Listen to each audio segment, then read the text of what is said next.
જે ઘટના બની હતી એ ખૂબ નિંદનીય ઘટના કહેવાય અને આ રીતે ફરજ પરના ડૉક્ટર પર હુમલો કરવો એ ખૂબ જ ખરાબ વસ્તુ છે.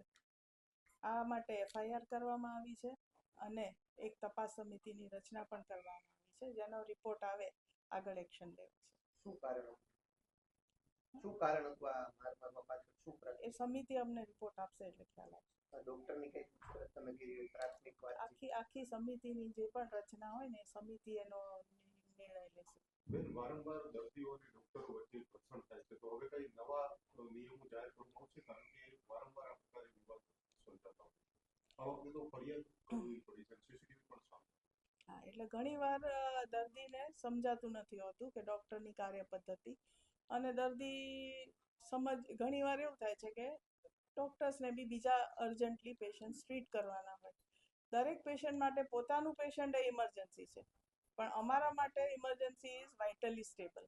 જે વાઇટલી સ્ટેબલ હોય એ અમારા માટે ઇમરજન્સી સેમી ઇમરજન્સી કહેવાય. જે વાઇટલી અનસ્ટેબલ હોય એ અમારા માટે ઇમરજન્સી કહેવાય. એટલે દર્દીને આ વસ્તુ સમજાવવી ખૂબ જ અઘરી હોય છે.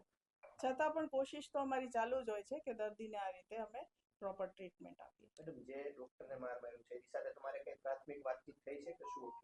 પ્રાથમિક વાતચીત કરી છે, પણ મેં એને બીજી કોઈ મેજર ઇન્જરી નથી એના માટે ચેક કરી.